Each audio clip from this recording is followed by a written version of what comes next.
Maravilha, agora está gravando. Vamos lá, vamos lá, vamos lá. Então tá.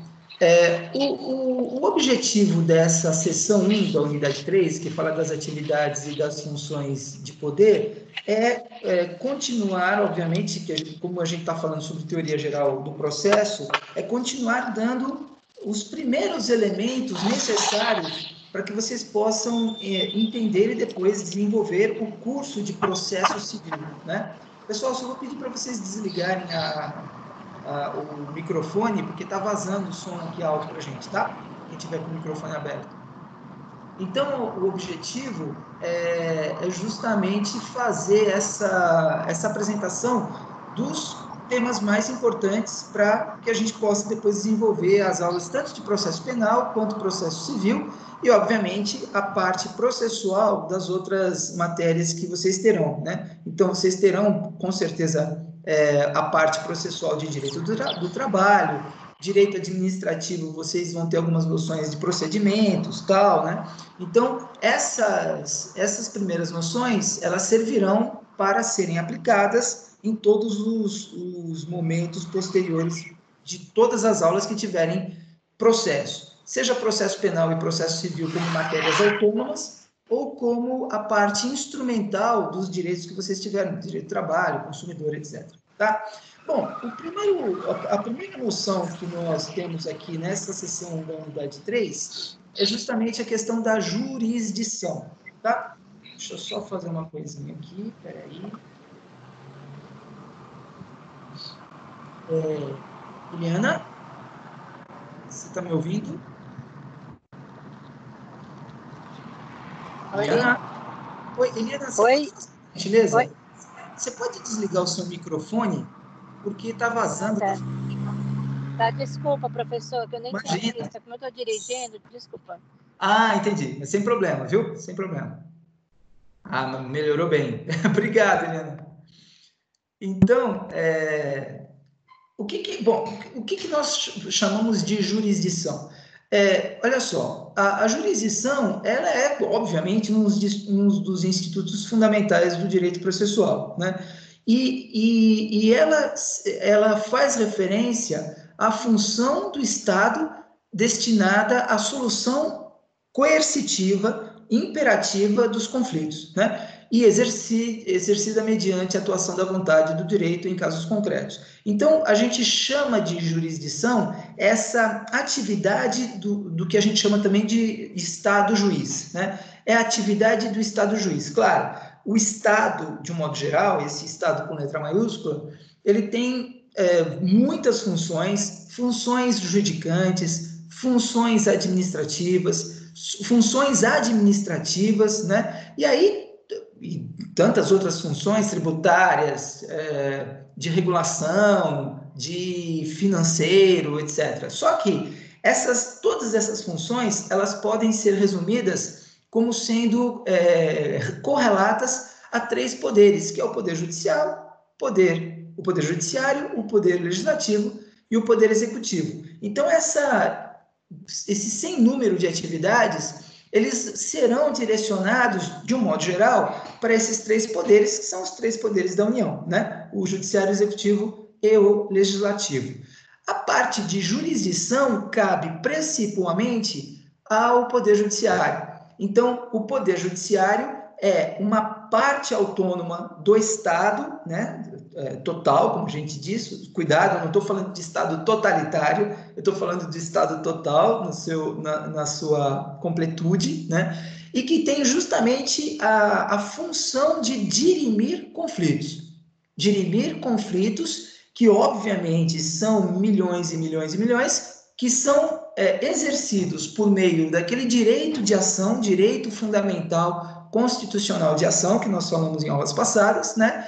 Que é um direito, e por ser um direito, poderá ou não ser exercido pelo seu titular, ele poderá simplesmente abrir mão desse direito e não pleitear o que ele acha justo, né? Mas, uma vez que ele pleiteie, que ele ingresse no Poder Judiciário para poder ter uma contraprestação jurisdicional, e é justamente essa ideia, a contraprestação jurisdicional é o exercício da atividade jurisdicional para resolver aquele conflito, né?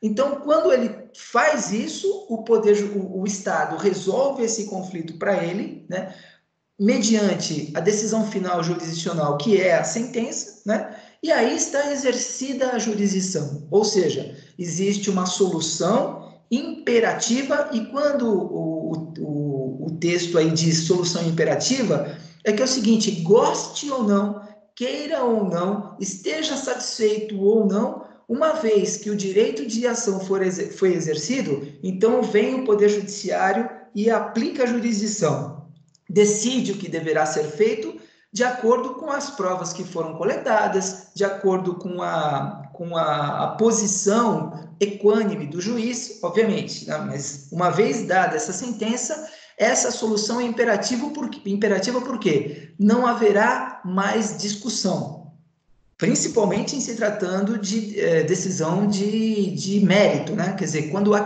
própria questão foi colocada em juízo e ele decidiu, acabou, filho. Enquanto vocês tiveram chances de recurso e os utilizaram, poderia ser modificada a sentença. Mas, ou se quem tinha direito não utilizou do recurso, ou se utilizou todos os recursos previstos e não há mais nenhum para cima do STF, então agora o conflito se pacifica por uma decisão imperativa do Estado. E cuidado, quando a gente fala de pacificação da sociedade e pacificação dos conflitos, não significa necessariamente que as partes estão satisfeitas. Eu costumo dizer nas aulas de processo que, na grande maioria das vezes, nenhuma das duas partes ficam satisfeitas, porque não é muito comum que haja uma procedência total do pedido, né? Principalmente em se tratando de pedidos condenatórios, em que haja uma obrigação de se fazer tal, e principalmente uma obrigação de pagar. Porque às vezes o juiz concede o direito, porque reconhece o direito do titular, mas às vezes não reconhece o valor que ele está pleiteando, né? Não reconhece exatamente aquilo que ele está pleiteando. Então, assim, claro, existem muitas ações procedentes, mas nem sempre. E aí, nem sempre também ocorre a satisfação de ambas as partes. Ou uma parte fica satisfeita, ou a outra fica satisfeita, ou ambas ficam insatisfeitas, principalmente quando é uma procedência parcial, né, da ação. Então, tudo isso que eu estou dizendo tem a ver com essa atividade. Eu falei várias coisas, mas que se resumem na atividade chamada jurisdição, né? É um direito-dever do Estado. Essa expressão direito-dever é uma expressão que vai acompanhar vocês muito em processo e também em direito constitucional, direito público de modo geral, né? Porque esse direito-dever é um direito do Estado de mandar, né? de ter uma característica imperativa naquilo que ele determina, né? Esse é um direito, mas também é um dever. Por quê? Porque uma vez solicitado a se manifestar, o Estado não pode deixar de fazê-lo. Sempre deverá se manifestar por meio, no nosso caso, que é de processo, por meio de uma sentença e depois por meio dos recursos que advierem disso, tá? Então, ora, se a jurisdição é uma função do Estado, se é uma função inerente, imperativa do Estado, na atuação de se determinar quais são os direitos nos casos concretos apresentados, a pergunta é: quem exerce isso, né? Quem exerce isso? Do ponto de vista teórico, é muito fácil dizer, principalmente quando você tratar em linhas gerais, porque a forma de se dizer quem exerce a jurisdição é simplesmente dizer que é o Poder Judiciário, porque o Poder Judiciário é o titular da jurisdição e, portanto, da função jurisdicional. É a ele que cabe, né? Então, assim, a prestação da atividade jurisdicional cabe ao Estado. Muito bem. Só que, uma vez que cabe ao Estado, é necessário se estabelecer para qual poderes ele vai. Quem acaba definindo isso é o próprio artigo 2º da Constituição Federal, que vai dizer lá em determinado momento: são poderes da União independentes e harmônicos entre si, o legislativo, o executivo e o judiciário, né? Legislativo vem de legis, lei. Judiciário vem de ius, direito, né? Aplicação do direito. E o Poder Executivo, ao Poder Executivo cabe as atividades administrativas, né? A função administrativa econômica, cultural, social, de saúde, administração de todo o dinheiro público que é arrecadado para aplicação no serviço público que ele é obrigado, né? Então, quando se trata de poder judiciário, a gente está dizendo, bom, então esse é o poder judicante. Mas tem um detalhe aqui que a gente não pode deixar de dizer, que é o seguinte,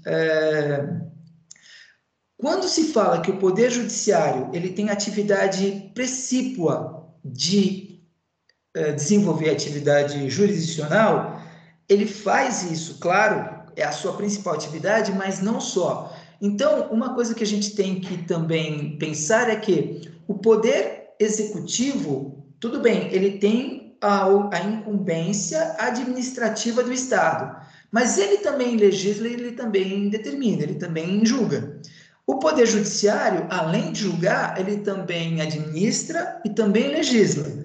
O poder legislativo, ele também administra e ele também julga.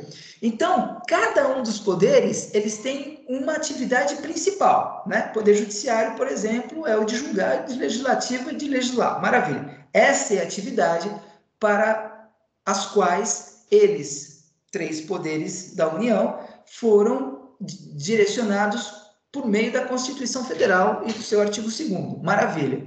Mas se a gente notar bem, e aí a gente pode pegar como exemplo o próprio Poder Judiciário, porque é o nosso assunto, o Poder Judiciário, além de julgar, ele também legisla? A resposta é sim, ele legisla. Quer ver? Basta ver o regimento interno dos tribunais de justiça dos estados, assim como tem dos tribunais de justiça os tribunais de justiça federais, o STJ, o STF, todos essas instituições pertencentes ao Poder Judiciário, elas também praticam a legislação, eles também legislam. Quando eles promulgam, publicam e aplicam os regimentos internos, quem faz esses regimentos internos são os próprios desembargadores, são os próprios ministros das casas às quais se referem esses regimentos. Então, eles mesmos fazem as suas legislações, obviamente, para aplicação interna, mas é uma aplicação interna hipervasta, né? Por quê? Porque ele se espalha por toda a sociedade. Bom, haja vista que quando eu tenho um regimento interno publicado pertencente ao Supremo Tribunal Federal, todo o Poder Judiciário, ele vai se confluir para o STF, porque é a grande casa, é a casa máxima do Poder Judiciário no Brasil. Beleza. Então, assim, todas as casas judiciárias, todos os tribunais, juízes de primeira instância, o próprio STJ, todos, tribunais federais, todos, eles devem observar e respeitar e atender os ditames do regimento interno, do STF. Então, veja que não é um regimento que simplesmente faça menção à própria casa. Ela se espalha por toda a sociedade. Nós, advogados, quando chegamos até o STF, nós precisamos ler e entender o regimento interno. Por quê? Porque existem regras internas do STF que a gente não pode deixar de observar, principalmente se tratando de recursos. Porque quando a gente estuda a parte recursal do Código de Processo Civil, a gente vai estudar o seguinte: o recurso extraordinário é aquele que cabe toda vez que for necessário discutir alguma questão constitucional e que deverá ser julgado pelo STF. Muito bem, então eu sei que o recurso extraordinário terá como casa competente nada mais, nada menos do que o STF, Supremo Tribunal Federal. Mas dentro do próprio Supremo Tribunal Federal, eu tenho recursos inominados, que podem ser utilizados pelo operador do direito, dependendo das circunstâncias internas da distribuição da ação lá. Então, veja, esses recursos inominados, eles não estão previstos no CPC, eles estão previstos justamente no regimento interno do STF. E isso existe no STJ, nos tribunais de justiça de modo geral. Então, veja, além de o Poder Judiciário, além de julgar, ele também legisla internamente, né, para os efeitos internos, Só que ele obriga a observação desses regimentos internos que não deixam de ser legislação, né, para todas as pessoas que interagem com essas casas judiciárias. Então, percebam que o Poder Judiciário também legisla. E ele também tem atos de poder executivo. Por exemplo, quando eles elegem um presidente do STJ, do STF, dos tribunais de justiça, alguns casos é por antiguidade, mas muitos casos é por eleição mesmo. Então, se existe eleições do corpo administrativo do Tribunal de Justiça de São Paulo, só para dar um exemplo, então significa que eles estão o quê? Eles estão também autogerindo a própria administração. Os próprios pares é que vão decidir, através de uma eleição, quem será o presidente do STJ. Tem a questão da antiguidade também, mas tem a questão da eleição. E aí vai, né? Então, estou dando um exemplo do Poder Judiciário, porque é o nosso tema, mas a mesma coisa ocorre também para o Legislativo e o Executivo. Haja vista que a gente tem comissões de sindicância no Poder Legislativo, que eles determinam quem vai ser afastado, quem não vai ser afastado, quem vai ser expulso do Poder Legislativo, vai perder o mandato. Quem julga isso, em tese, é o Poder Legislativo.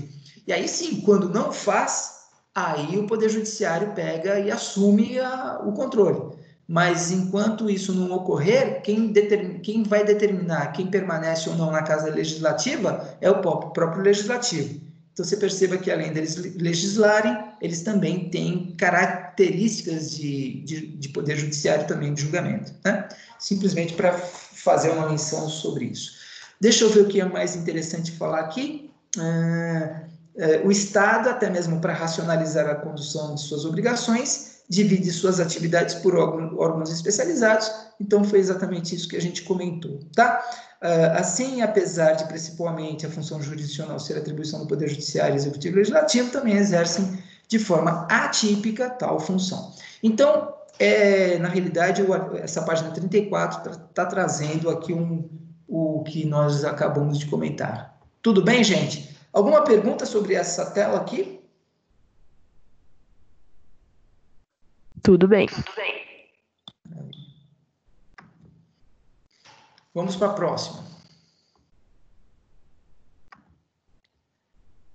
Bom, aqui a seção 1 da unidade 3 nos traz um desafio, na realidade, né? Porque é o seguinte, todos nós sabemos, e aí ninguém discute, que o Poder Judiciário dos três poderes, é aquele que julga, né? É aquele que age coercitivamente sobre a sociedade, né? Para que ela cumpra as determinações trazidas pela sentença e pelos acórdãos dos tribunais em geral. A ideia justamente é essa. É como se o Poder Judiciário estivesse dizendo assim, ó, sociedade, vocês deveriam ter cumprido com as suas obrigações, né? Públicas ou privadas.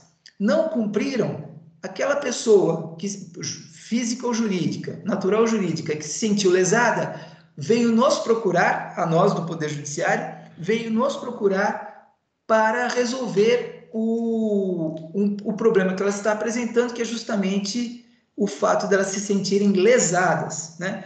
Então, agora nós vamos decidir. E aí, eles decidem. Aí, o Poder Judiciário vai dizer o seguinte, bom, decidimos que o réu, né, já que a gente está falando numa lide, então a gente está falando de um processo, decidimos que o réu vai ser obrigado a dar alguma coisa, fazer alguma coisa, se abster de fazer alguma coisa ou pagar uma determinada quantia em dinheiro. Não importa, pode ser por dano moral, material, pode ser por dívida vencida, pode ser o que for.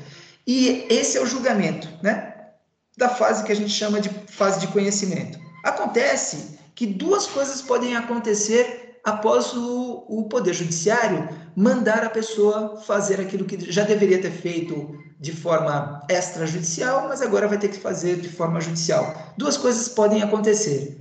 O réu atender a decisão judicial e não atender a decisão judicial. São as duas coisas que podem acontecer.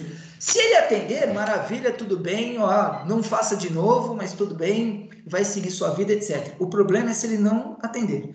Se ele não atender essa determinação judicial, o que faz o Poder Judicial? O Poder Judiciário, ele pega e ele entra com o seu poder de coação. Não fez por bem extrajudicialmente, não está fazendo por bem judicialmente, então nós vamos obrigar.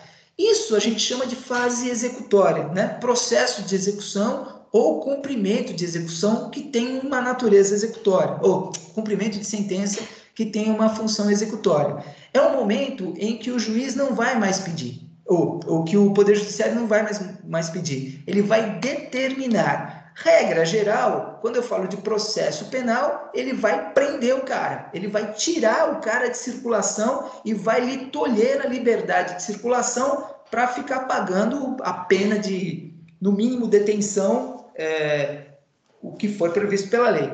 No processo civil, ele vai ser, o que vai ser tolhido não é a sua liberdade, vai ser tolhida a sua propriedade. Então, o processo penal tolhe a liberdade. Regra geral, né? Nem sempre, mas assim, tolhe a liberdade. Processo civil tolhe a propriedade do indivíduo. E aí, quer queira, quer ele não queira, vai ser tolhida a sua propriedade. A única forma de não se tolher a propriedade é ele não ter essa propriedade. Se não tiver nada para ser apreendido, não vai ser apreendido, né?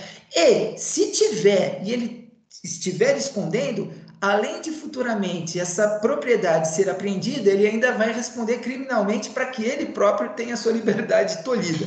Então, é uma situação em que o Poder Judiciário que o Poder Judiciário tem um poder quase que infinito. Ele só não pode matar o cara porque a Constituição Federal não deixa. Proíbe por meio de uma cláusula pétrea lá. Agora, ele pode fazer com que o cara deixe de circular por 30 anos. E é uma coisa bastante... Reclusamente, por 30 anos, o cara pode ficar preso. Então, é uma coisa bastante grave. Todo esse introito que eu estou dizendo é para mostrar o desafio que eu tinha falado no início aqui dessa tela, que é justamente a questão da arbitragem, né? Numa das nossas primeiras aulas, nós falamos da arbitragem, da mediação, da conciliação, né? Como meios alternativos de resolução do conflito. Nós falamos lá. Quando a gente fala de mediação e de conciliação, tranquilo. Porque o mediador, ele vai tentar aproximar as partes para que elas se autocomponham, né? O conciliador também vai fazer isso, vai tentar aproximar as partes para que elas se autocomponham. A diferença é que o mediador fica nisso e o conciliador dá algumas sugestões. E se você pagar um pouquinho mais aqui? Ou se você fizer isso? Então, ele tem uma amplidão maior de possibilidades, né, de tentar o acordo, a autocomposição. O problema está na arbitragem, o problema está no árbitro. E aí tem E por que existe esse problema em relação ao árbitro? Porque a grande questão será que o árbitro ele faz parte da função jurisdicional do Estado? Ou será que a função do jurisdicional... Então, se não fizer parte, e a gente pode questionar isso também, será que ele pode exercer a função jurisdicional do Estado como terceiro imparcial, mesmo que ele não pertença ao Estado juiz?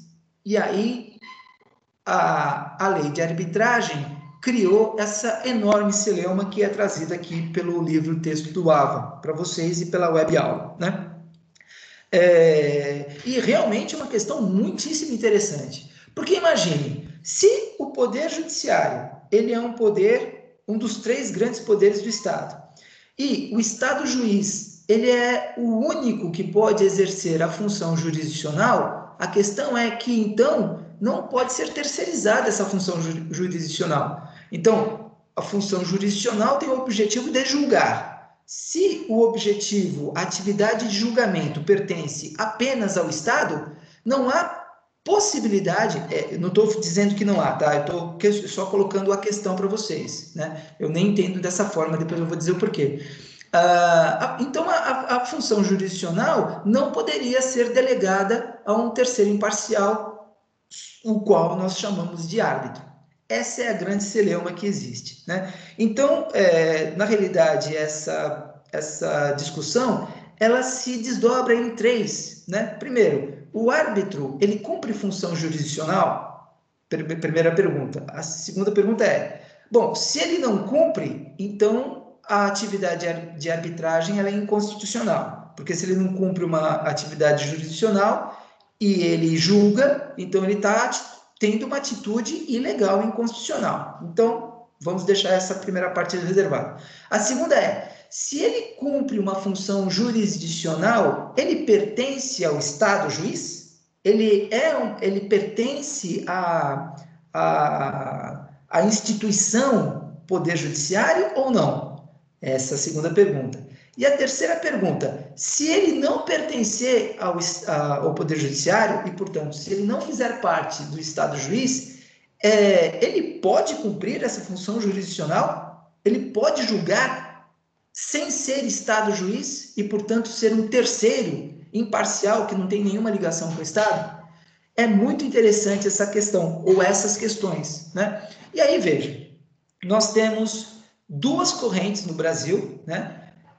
Com duas expressões bastante fortes, que é o Alexandre Freitas Câmara, né? E o Didier Júnior, cada um tomando uma posição diferente quanto a isso, né? E aí, bom, eu não sou ninguém, mas depois eu vou dar minha opinião para vocês, tá? Bom, primeira coisa, vamos verificar o terceiro imparcial. Terceiro imparcial. O que acontece com essa ideia do terceiro imparcial, que seria, no caso, o árbitro, né? Parte da doutrina entende que pode haver, sim, prestação jurisdicional por um terceiro imparcial que não seja o Estado. Então, imagine que nós já estamos resolvendo uma das três questões que eu propus. O árbitro, ele não pertence ao Estado. Não. Ele é um julgador privado. Ele é um julgador particular eleito contratualmente pelas partes para que ele decida sobre qualquer celeuma, qualquer problema que haja no contrato.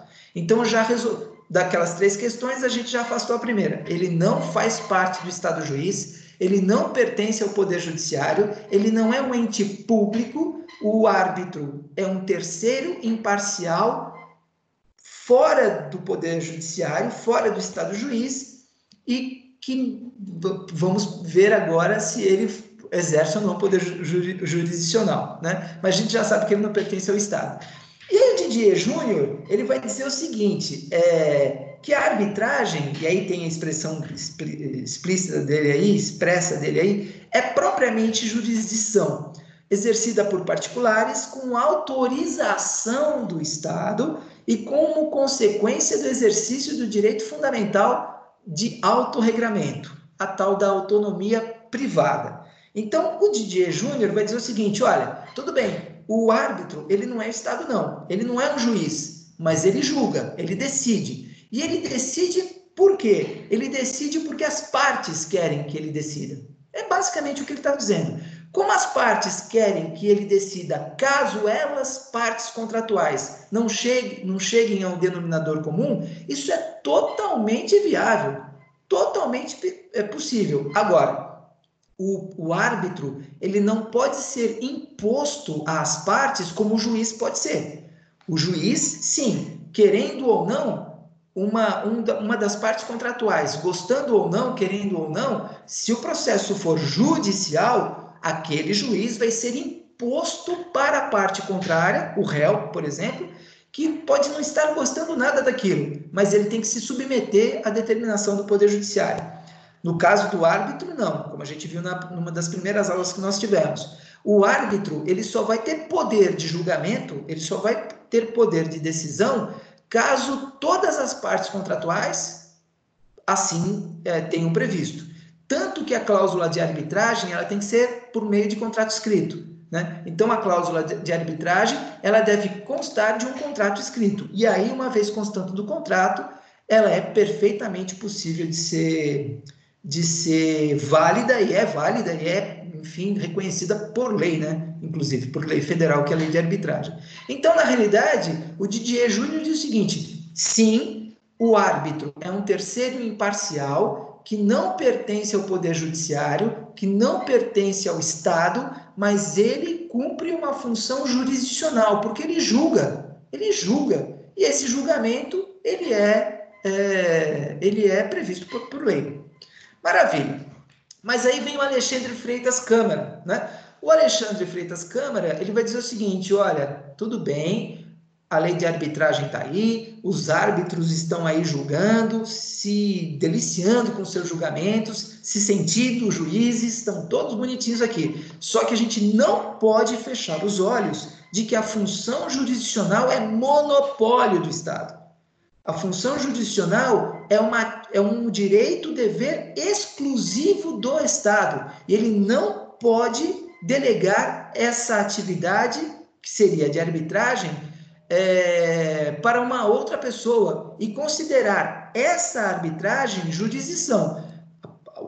O árbitro pode até decidir, mas uma coisa que ele não faz é praticar a jurisdição, porque jurisdição é exclusiva do Estado.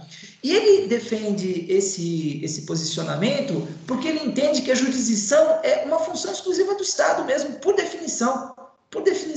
Aliás, por definição legal. E não só por definição da Constituição, mas por quê? Porque a Constituição, ela segue os ditames de muitas outras constituições de estados muito anteriores ao nosso, né? Então, assim, a ideia de monopólio da jurisdição pelo Estado não é uma invenção brasileira e nem aparece para nós com a Constituição de 88, não. Na realidade, a Constituição de 88 apenas replica alguma coisa que nós já estudamos lá em Teoria Geral do Estado, né?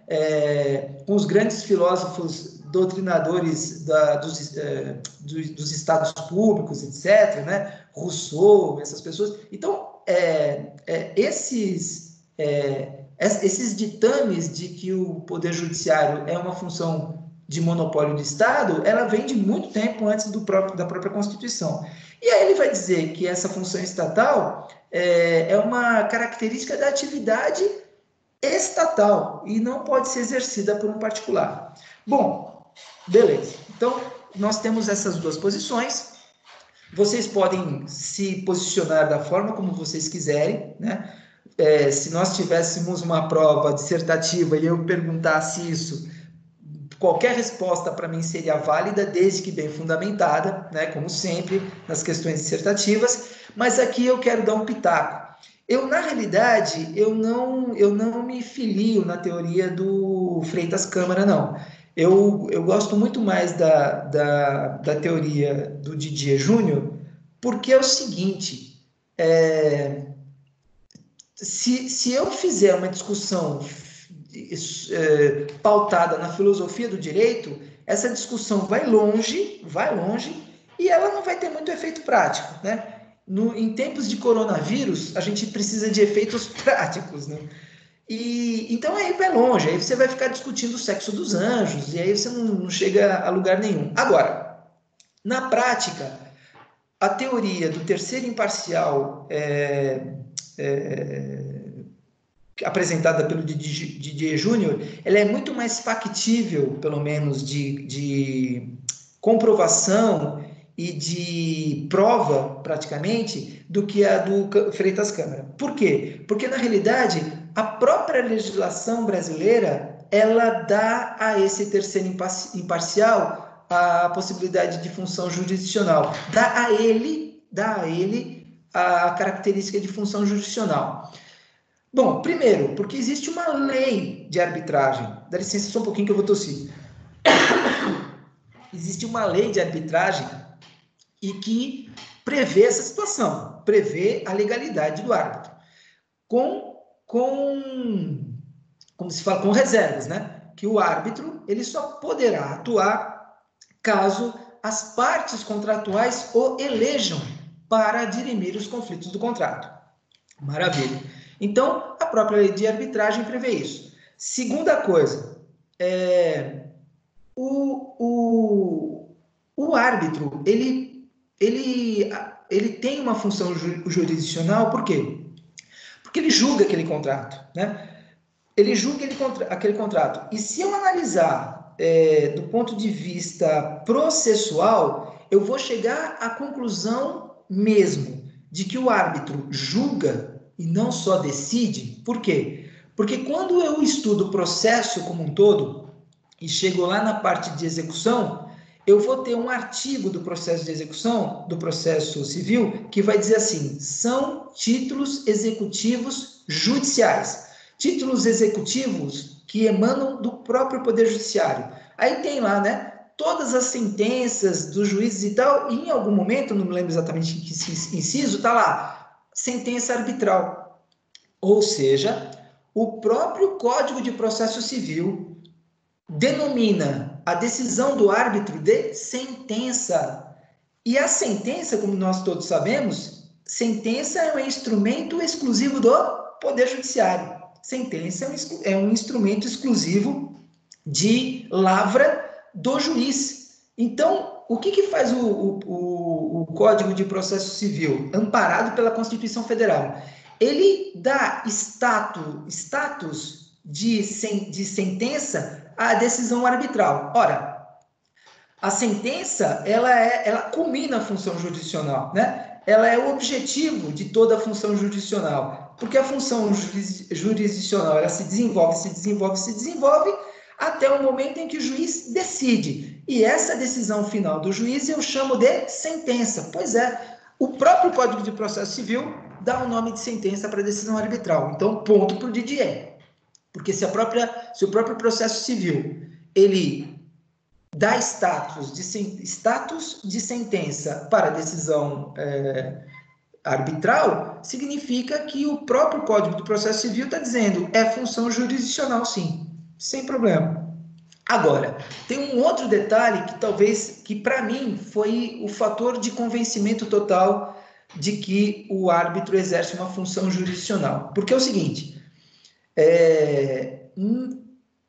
a atividade jurisdicional pressupõe julgamento e pressupõe julgamento coercitivo, de obrigação.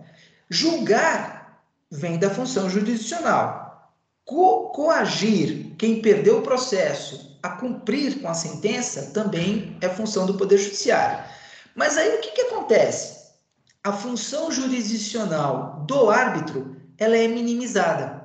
A função jurisdicional do árbitro, ela é minimizada no sentido de que, sim, ele julga apenas os casos aos quais ele foi chamado para julgar, sim, ele julga por meio de sentença, maravilha, prevista e reconhecida pelo Código de Processo Civil, mas no momento em que essa decisão, no momento em que esse julgamento deverá ser executado, porque a parte contratual que perdeu, sucumbente na sentença arbitral, quando essa parte contratual sucumbente na sentença arbitral, ela não pratica o ato que ela deveria praticar por meio da decisão arbitral, quando essa sentença for executada para fazer com que aquela parte cumpra com a sua obrigação, já que ele não está fazendo de forma autônoma, aí o árbitro não pode fazer. Aí o árbitro, ele submete o seu julgamento à execução pelo Poder Judiciário. Leva aquela decisão arbitral, leva aquela sentença arbitral até o juiz competente, e aí o juiz competente é que terá competência e poder de executar aquela sentença, inclusive por meio de força policial, por força de penhora de bens, de alienação judicial de bens e tal. Aí o árbitro não tem essa força. Então, é mais um motivo para mostrar que realmente o árbitro cumpre uma função jurisdicional porque ele julga. Mas a outra parte, a segunda parte de coerção para que o cidadão faça alguma coisa, aí não compete ao árbitro, aí compete ao Estado juiz, por meio da figura do próprio jurisdicionado, do próprio magistrado. Maravilha, então agora eu fico muito mais tranquilo em me aproximar da teoria do Didier Júnior, porque o árbitro ele julga por meio de sentença, a decisão dele é válida, o julgamento dele é válido, ele tem como instrumento judicante uma sentença, né? E essa sentença, ela tem o poder de julgar como fez. Julgou. Na realidade, fulano tem razão, ciclano não tem razão e ele tem que pagar não sei o que para ciclano. Vamos supor que seja uma situação dessa.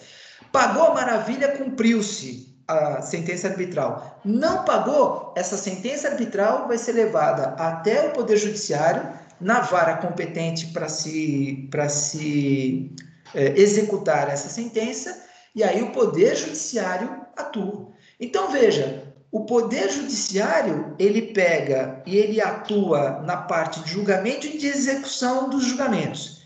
Mas ele delega para o árbitro, ele não, o Poder Judiciário, mas o Poder Legislativo delegou para o árbitro o direito de também julgar todas as vezes que as partes quiserem que uma pessoa qualquer decida sobre as causas dela, que não seja o próprio Estado.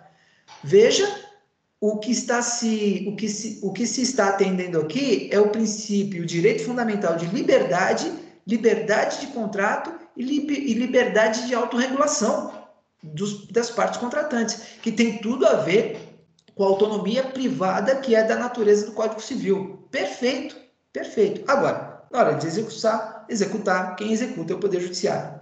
Tá bom? Então, de novo, é um monopólio do Estado? É um monopólio do Estado. Só que quando a própria Constituição Federal e uma lei federal prevê uma exceção à regra, que é no caso da arbitragem, ele vai cumprir uma função jurisdicional porque ele está cumprindo um munus público. Ele está cumprindo, embora ele não seja um agente público, ele cumpre um munus público. Ele cumpre uma função pública.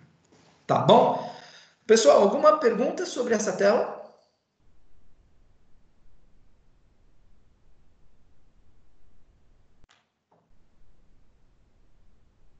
Não, nenhuma. Gente, vocês estão aí?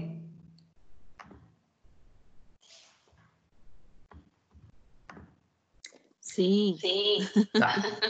Tá bom. Pelo menos alguém acordado aí, hein? Caramba. Pessoal, deixa eu só falar uma coisa com vocês. São 9h30 agora e na corrida eu não trouxe minha água aqui, minha garganta já está começando a espetar. A gente pode dar 15 minutinhos de intervalo? Pode. Sim, claro. Então tá, a gente volta, vamos fazer o são 9h32, a gente volta 10 para as 10, pode ser? Ok. Maravilha, 10 para as 10 estamos aqui de volta. Obrigado, gente.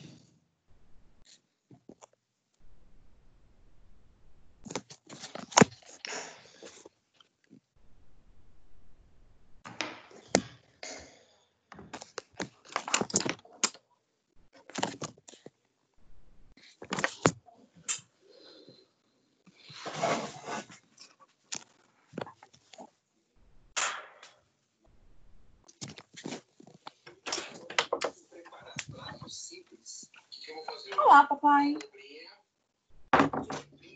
Olá. Não briguei com ninguém. Você pode me ouvir? Eu só fiquei chateada com você. Porque você falou assim que você não queria eu de barriguinha.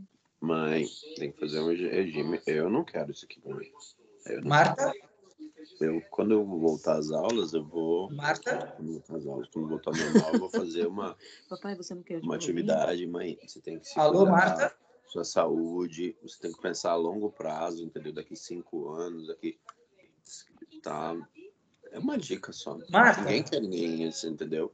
Eu não quero eu do jeito que eu tô. Marta? Ninguém quer ninguém assim, pai. Esse é jeito de falar. Não, mãe. A gente aceita normalmente. Você sabe do que eu tô falando. Eu estou falando do quê? Não tô Não, normal. A gente tem que se cuidar. Pessoal, desliga o microfone, tá escutando tudo.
Vamos lá, pessoal, vamos voltando.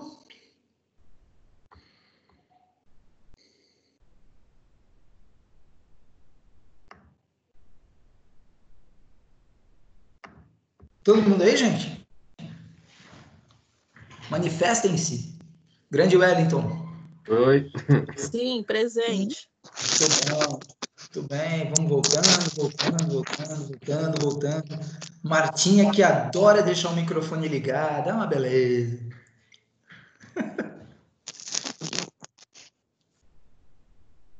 Pessoal, deixa eu só dar um toque para vocês.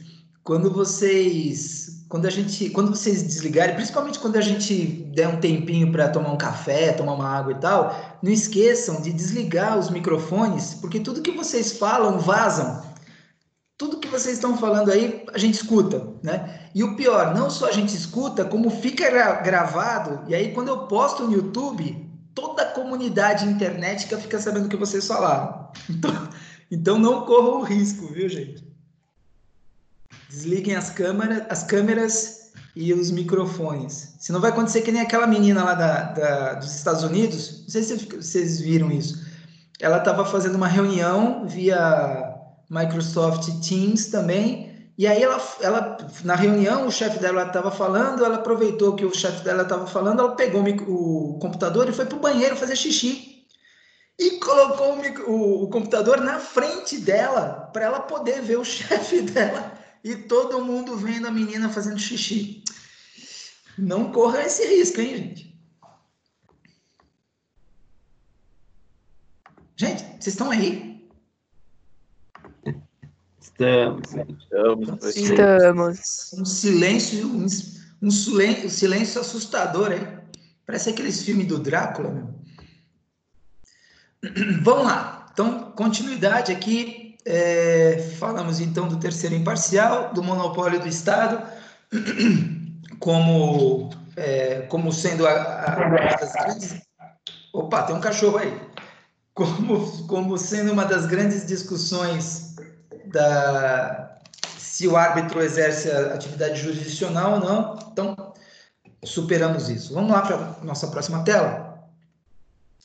Bom, vamos então, já que a gente está falando da jurisdição como atividade judicante do Estado, né, de dirimir conflitos através do seu poder judicante, do seu poder de decisão e de obrigar as pessoas a cumprirem aquilo que ele determina. Então, quais são as características dessa jurisdição? Então, vamos lá. Primeira, substitutividade. Substitutividade, embora a palavra seja meio feia, mas ela vem de substituição e nada mais quer dizer sobre o poder que o Estado se autoconferiu de poder substituir a autotutela com a tutela jurisdicional. Então, tem tudo a ver com aquela primeira ou segunda aula que nós dissemos, que a gente falou da autotutela, né? Então, a autotutela é exercer os seus direitos com as próprias forças, né? Então, esse exercício discricionário do direito com as suas próprias forças foi afastado pelo Poder Judiciário, dizendo o seguinte: agora quem decide somos nós. Você simplesmente sai do seu cantinho, provoca o Poder Judiciário por meio de uma petição inicial, apresenta aquilo que você diz que você tem como direito, vamos ouvir a outra parte, que se quiser vai se manifestar por meio da contestação, e aí o Poder Judiciário vai analisar. Agora, também tem uma coisa, tudo bem, essa característica da substitutividade é inerente à jurisdição, né, porque no final das contas o exercício do poder, do direito-dever de dirimir conflitos do Poder Judiciário, com a única exceção à regra, que é a extensão para a arbitragem, né? Então, também o árbitro tem, mas isso é uma exceção à regra, com a discussão que a gente viu na tela passada.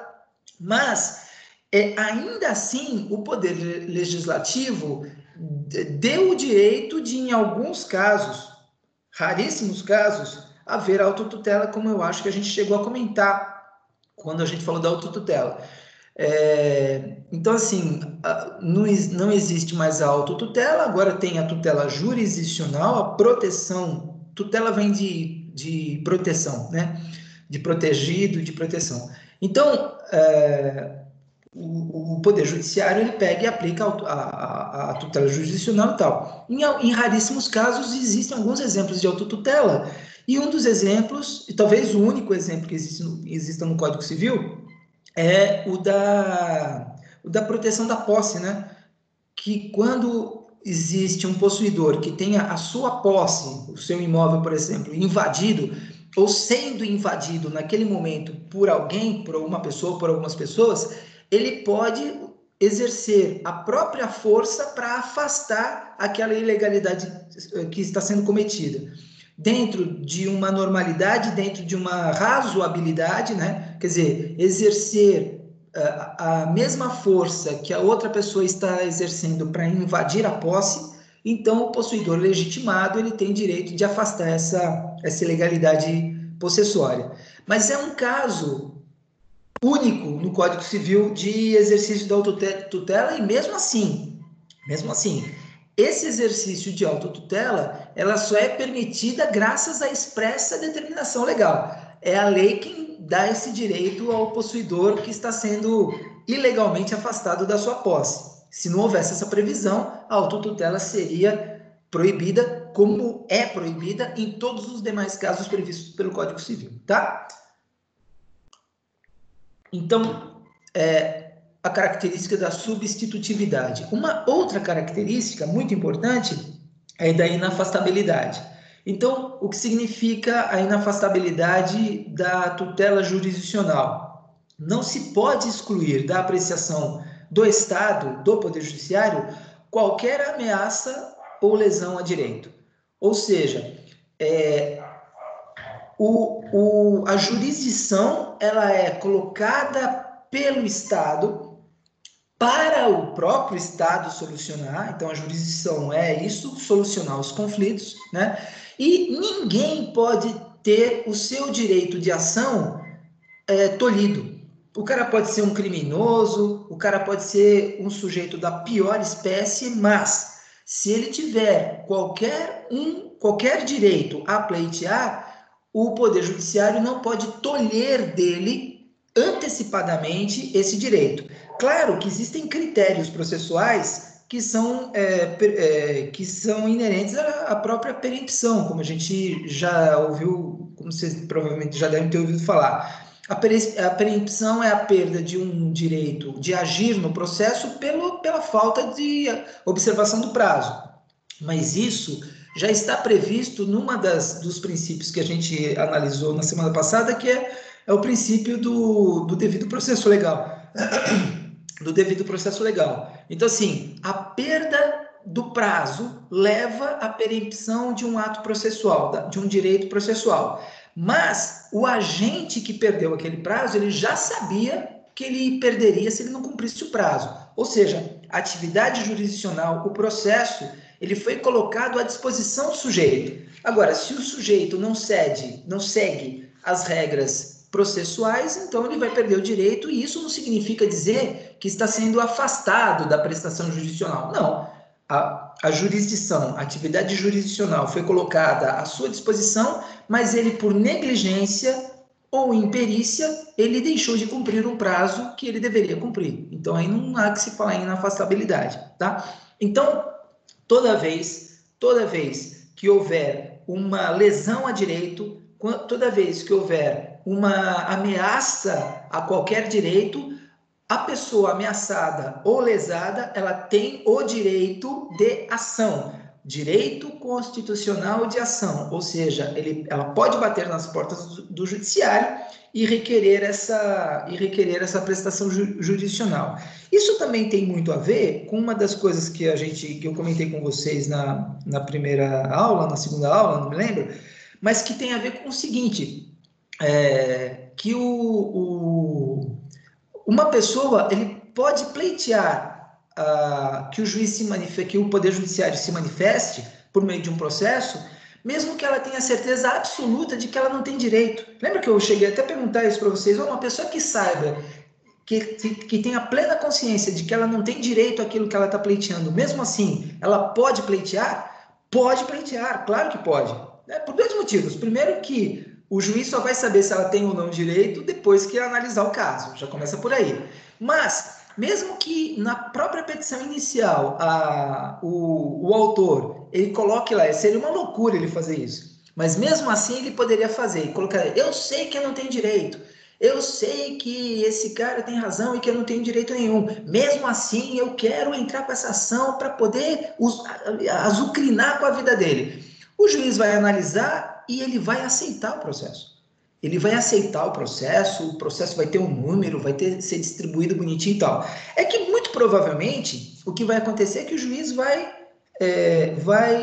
julgar improcedente a causa de forma antecipada, pela própria confissão do autor. O autor é confesso em dizer que ele não tem direito.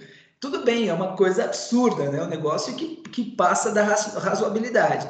Mas se tem louco para tudo, de repente pode ter um louco para isso também. Se o cara fizer isso, o que acontece é que o juiz vai analisar a petição dele, vai condená-lo à litigância de má-fé, vai inserir para ele, para o advogado dele, uma multa pesada, prevista no Código de Processo Civil, porque não pode vir da cabeça do juiz.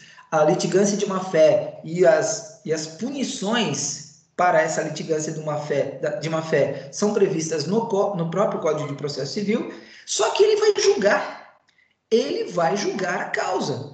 Então, veja, mesmo nesse caso absurdo que eu trouxe para vocês, o juiz ele tem que se manifestar, e ele se manifesta por sentença. Ele analisa o caso, nesse caso específico, ele nem vai citar a parte contrária, porque já há uma confissão prévia do próprio autor, então é uma prova. Confissão é uma das espécies de provas previstas no CPC, e aí ele vai encerrar o processo sem resolver o mérito, né? Porque não há mérito a resolver, porque ele próprio disse que não tem direito nenhum, e aí extingue-se o processo. Mas o processo se extingue com sentença, por meio de sentença, ou seja, a prestação jurisdicional ela foi aplicada, né?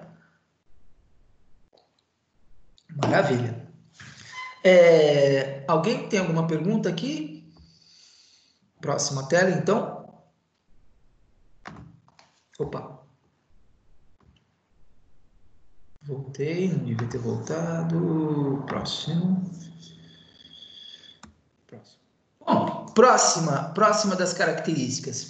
Imperatividade.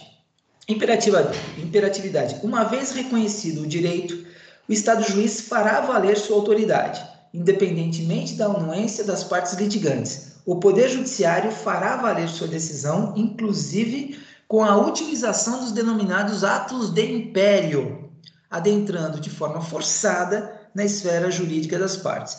Essa imperatividade, sem dúvida nenhuma, é um dos fatores pelo qual a sociedade se equilibra. Graças a esse poder de império do Estado, e no caso, particularmente do Poder Judiciário, essa autoridade imperativa em fazer valer a sua decisão do Estado, basicamente por isso, é que a gente consegue sobreviver aos diversos inimigos que a gente tem, né? Porque se não houvesse a imperatividade estatal, o poder de mando estatal, o poder do Estado, o que acontece é que a gente viveria num sistema anárquico, em que todo mundo poderia fazer qualquer coisa que pudesse, né? E aí a gente teria, sei lá, imagine se não tivesse lei. Imagine se não tivesse cumprimento, mesmo que tivesse lei, não se pudesse cumprir a lei. Tem um filme muito interessante que eu acho que é Uma Noite de Violência, não sei se vocês já viram, isso de vez em quando passa na net. Uma Noite de Fúria, eu acho que é Uma Noite de Fúria, Uma Noite de Violência, não sei. Que é o quê? É um estado qualquer, né? Que, no caso, Estados Unidos, e que eles têm direito a um dia por ano para fazer o que eles quiserem sem nenhuma punição. Olha que coisa interessante. Durante um ano, dentro de um período de um ano, eles têm 24 horas para eles fazerem o que eles quiserem, contra quem eles quiserem e contra o que eles quiserem. Mas não pode passar das 24 horas. e vale muito a pena assistir esse filme, porque ele é muito interessante, porque ele traz justamente essa questão, né? Se o Estado não tiver poder imperativo sobre as suas decisões, viraria aquilo que a gente vê naquele filme lá, que vale muito a pena ver, bastante interessante, tá? Uma outra observação que eu quero fazer aqui é que veja, a questão, voltando àquela discussão da arbitragem, o Estado, o poder judiciário, ele tem a característica da imperatividade, fazer valer a sua decisão, coisa que o árbitro não tem. Ele decide. O que ele decidir faz lei entre as partes. Mas, se qualquer uma das partes ela não quiser atender à decisão arbitral, ele próprio ele não pode fazer valer a sua decisão. Ele não tem como forçar a pessoa sucumbente, a parte contratual sucumbente, a observar a sua decisão. Aí vai para o Estado. Quer dizer, aí vai ter um juiz que vai executar aquela sentença arbitral, né? Porque ele sim, ele tem o poder de império, ele tem o poder de forçar, fazer valer a sua decisão, tá? Próxima característica da jurisdição é a aptidão para a imutabilidade. O que é fantástico, isso é muito importante para o processo de um modo geral. Olha só, as decisões proferidas mediante o exercício da função jurisdicional tendem a tornarem-se imutáveis, desde que esgotados ou não utilizados os meios recursais previstos no ordenamento processual. Dessa forma, uma vez solucionado o conflito, a solução apresentada não poderá ser alterada nem pelo mesmo órgão que proferiu a decisão, nem por qualquer outro. É o que a gente chama comumente de coisa julgada. Talvez vocês já tenham ouvido falar nessa expressão. Coisa julgada. Então, o que é isso? Essa aptidão para imutabilidade. É claro que o Poder Judiciário, ele precisa também ter uma estabilidade, né? Então, assim, uma das características do Poder Judiciário e das decisões do Poder Judiciário, de uma forma geral, é a estabilidade. O que significa dizer que existe um período para discussão, existe um período para se chegar à conclusão a respeito de um determinado processo, né? Então, se eu tenho lá um acidente qualquer que causou graves lesões numa pessoa, morte na outra, e aí fica a discussão de quem tem direito, qual o valor do direito, se tem ou não tem direito, se a vítima, na realidade, ela teve culpa exclusiva no ato lesivo, que o réu, na realidade, não tem culpa nenhuma. Enfim, essas discussões todas, elas fazem parte do processo de conhecimento, né? Da fase de conhecimento, que também é a fase probatória, em que se apresentam as provas, testemunhas, documentos, perícia, etc. Mas chega um momento que o processo tem a sua fase decisória. É um momento que toda essa atividade processual vem trazida à conclusão para o juiz vai verificar todas as manifestações das partes, dos peritos, das testemunhas, os documentos juntados, etc. E ele vai pegar aquele cabedal de documentos e vai decidir. E aí ele sentencia. Ele decide, ele formaliza a sua sentença, promulga a sua sentença e publica a sua sentença. Publicou a sentença. A partir desse momento, eu entro na fase recursal. Então, da sentença cabe apelação, da apelação, resumidamente, tá? Resumidamente, da apelação cabe um recurso especial para o STJ e também um recurso extraordinário, se for o caso, para o STF. Além de todos os outros recursos, agravo de instrumento, embargos, declaratórios, enfim, um cabedal de recursos que serve justamente para dar maior certeza e maior perfeição àquela sentença que vai ser exarada pelo juiz. Maravilha. Acontece que eu posso levar anos para essa sentença ser estabelecida, se tornar estável. Quando que a sentença se torna estável? Primeiro, quando a sentença for de mérito, aí é uma coisa que vocês vão estudar um pouquinho mais para frente, quando vocês estiverem estudando o processo civil, na parte da sentença e da coisa julgada, aí vocês vão saber qual que é uma o que é uma sentença terminativa, o que é uma sentença de mérito, são coisas diferentes, tá? Então, assim, mas eu estou falando especificamente daquela sentença que julga o mérito da questão, julga a causa apresentada. Então, a sentença, ela tem que ser de mérito, e mais, de duas uma, ou todos os recursos foram esgotados, ou então não foi interposto nenhum recurso para a sentença.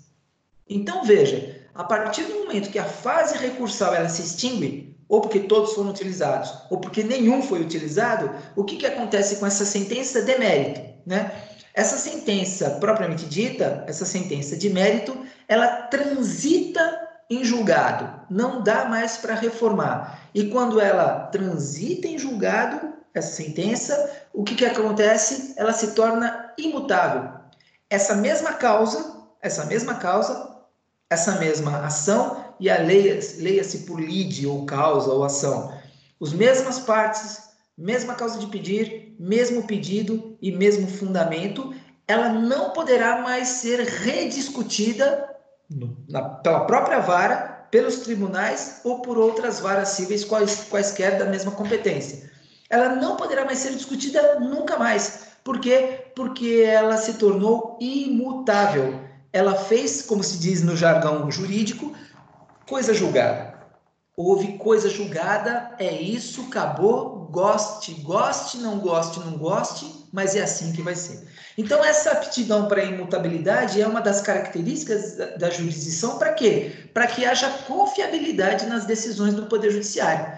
Para que seja possível que eu tenha uma decisão, que a decisão contrária a mim ou favorável a mim, pelo menos eu sei qual é a decisão e eu não fique sempre com a dúvida se aquilo não poderá ser reformado por um outro juiz, porque ele vai entender ao contrário do primeiro e tudo poderá ser perdido. Imagine que você esteja discutindo numa ação reivindicatória a propriedade da sua casa, só para você ter uma ideia na extensão disso. Aí, de quem que é a propriedade? É do autor ou é do réu? E você é o réu. Do autor ou do réu? Aí fica decidido que o autor não tem razão nenhuma, o juiz decide a ação, julga totalmente improcedente a ação, e aí fica estabelecido que realmente você é o proprietário. Você é o proprietário do seu imóvel. Maravilha, está lá. 6 anos depois, 8 anos depois, vem de novo o mesmo cara com o mesmo pedido contra você e você começa tudo de novo. Você tem que rediscutir tudo de novo. É totalmente absurdo, né? Uma situação dessa é totalmente absurda. Então, justamente, a estabilidade das decisões jurisdicionais tem a ver, então, com essa aptidão para a imutabilidade, uma vez que todos os recursos tenham sido já utilizados ou tenha se aberto ou se abrido mão desse direito recursal, tá bom? E, finalmente, a característica da inércia. Então, a jurisdição, a atividade jurisdicional, ele tem como uma das principais características a inércia. Muito cuidado com essa expressão, porque numa primeira leitura, pensando em inércia, é capaz do pessoal, o leigo, dizer o seguinte: realmente, poder judiciário é bem inerte mesmo, porque ele não se mexe, ele não faz nada, está tudo uma porcaria, um processo leva 10 anos para poder ser resolvido, é um monte de recurso. Não, bom, de certa forma, esse cara tem um pouquinho de razão, mas a inércia como característica da jurisdição não tem nada a ver com isso. A inércia tem a ver com o fato de que o órgão jurisdicional ele só vai ser movimentado por iniciativa da parte. Então, aliás, é uma previsão do próprio Código de Processo Civil, do artigo 2º. Ou seja, o Poder Judiciário, o processo como instrumento, né, da jurisdição, ele fica paradão lá, ele fica parado. E ele só vai começar a se movimentar por iniciativa daquela pessoa que se utiliza do direito de ação. Uma vez que ela se utiliza do direito constitucional fundamental de ação, ela promove uma ação, distribui o processo, e a partir dessa distribuição, agora é diferente. O poder jurisdicional para aquela causa, ele estava estagnado, ele estava inerte. A partir do momento da provocação da parte autora, ele passa a se movimentar, e aí ele vai se desenvolver pelo que se chama de impulso oficial. Impulso oficial por quê? Porque é do ofício do juiz e é do ofício do próprio Poder Judiciário que aquele pleito, que aquela lide colocada para ele julgar, ela seja um start, ela seja gasolina para que a atividade jurisdicional se desenvolva até o seu final. Leia-se como final a sentença ou a decisão recursal dos tribunais superiores. Então, quando se fala de uma das características do Poder Judiciário é a sua inércia, por favor, não tomem isso como uma forma de dizer leigo, né? Uma forma de dizer leiga, uma forma leiga de dizer é inerte mesmo, não serve para nada, é uma porcaria. Não, é que ele só vai se movimentar quando ele é provocado pela parte interessada. O Poder Judiciário não vai ficar procurando sarna para se coçar. Quando a sarna vem até ele, ele se coça, mas ele não vai ficar procurando, tá? Deixa eu ver mais. Tudo bem? Alguma pergunta, gente, em relação ao que foi falado até agora? Dúvidas? Não? Próxima. Não tem próxima. Então, vamos lá, gente. Vamos conversar um pouquinho? Vamos lá. Deixa eu me encontrar aqui. Vamos conversar um pouquinho aqui. Pessoal, então, seguinte.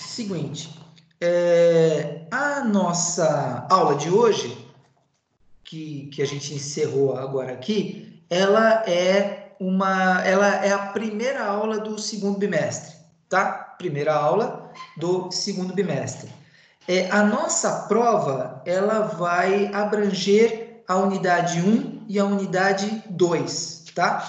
Unidade 1 e a unidade 2. Então, vocês estudem lá a web aula, assistam às aulas gravadas. Essa aula de hoje eu vou postar, mas essa não cai na nossa aula, na nossa B1, tá? Que mais? A nossa prova vai ser no dia... Vamos lá. Dia 20... Deixa eu ver aqui. Nossa prova vai ser no dia 23... Bom, quem faz teoria geral do processo, dia 23. Quem também faz fundamentos históricos do direito, dia 24. Então, na próxima semana, no horário da nossa aula mesmo, tá? Mas aqui eu tenho algumas observações que eu quero falar para vocês, que é o seguinte.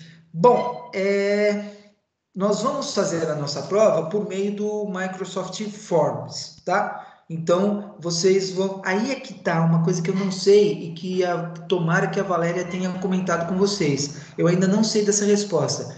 Eu não sei se eu deixo um link para vocês no AVA, vocês acessam o link e fazem a prova, ou se vocês entram no dia da prova, se vocês entram nessa sala de aula, que eu vou estar aqui dando as orientações básicas para vocês, né? Durante 1 hora, acho. Fico aqui com vocês. Vocês têm 24 horas para fazer essa prova, tá?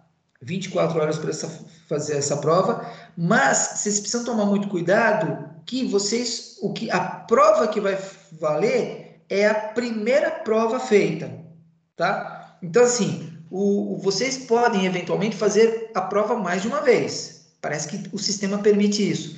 Só que a gente só vai aceitar a primeira tentativa. Os professores só vão aceitar a primeira tentativa. Vai valer a primeira prova que vocês mandarem para a gente, tá bom? Então, o professor Luiz pediu para a gente avisar isso para vocês. Uma outra coisa importante é que essa prova online, ela só vai ser disponível... Ela só vai ser... A nota dessa prova online só vai ser computada para o aluno matriculado, tá? Então, prestem muito bem atenção nisso. Só vai ter direito a fazer essa prova o aluno matriculado. Eu, particularmente, não sei se alunos matriculados e não matriculados têm acesso à prova. Não sei, pode ser que sim. Mas se todos tiverem, só vai fazer o cômputo da validade dessas notas para o aluno matriculado. Que mais? Deixa eu ver aqui. Eu vou colocar na nossa comunicação, no nosso e-mail do AVA, essas regras básicas da nossa prova da semana que vem, tá? São 10 questões objetivas, de múltipla escolha, tá? E eu acho que é isso. Tá, e eu acho que basicamente é isso mesmo que eu tinha para falar para vocês. Tudo bem, gente? Alguma dúvida? Sim, professor. Não. Tudo certo? Sim. Então tá bom. Pessoal, tá cedo, né? 10h20, mas como é uma aula mais de introdução para o segundo bimestre, então a gente vai encerrar por aqui, tá bom? Tá bom. Beleza, maravilha. Então não se esqueçam. Não sei se eu falei, se eu não falei, vou repetir. Então a nossa prova na semana que vem fica disponibilizada a partir das 8 horas, que seria o início da nossa aula, e aí ela fica disponibilizada para vocês fazerem por 24 horas, tá? Então fica disponibilizada até as 8 horas da sexta-feira, dia seguinte, tá bom? Tá ótimo. Então tá bom, gente. Pessoal, bom final de semana para vocês. Obrigado. Desculpa eu ter entrado tão tarde na aula, mas fiquei um pouco assustado. Eu vou sair daqui, inclusive, para colocar aqueles negócios que fica no braço, para ficar medindo de 15 em 15 minutos a nossa pressão. O bicho tá pegando, esse negócio de 40. O coronavírus não pegou, mas o coração pode ser que pegue. Vamos ver o que acontece aqui. Vamos medir. Talvez eu esteja com... Tem que cuidar, professor. Talvez eu esteja hipertenso e até agora eu não estava sabendo. Talvez eu fique sabendo agora. Tá bom, gente? Tá certo. Então tá bom. Tá Semana bom, que vem, então. então, a gente se encontra e estudem, tá, gente? Estudem direitinho. E aí, a semana que vem, a gente vai fazer essa prova aí para vocês. Tá bom? Tá Tá joia. bom. Grande abraço, pessoal. Ok, Beijão para vocês. Tchau, Bom, tchau. obrigado. Tchau, tchau. Bom final de semana para vocês. Bons estudos. Tchau, tchau. Até mais. Desliguem, gente.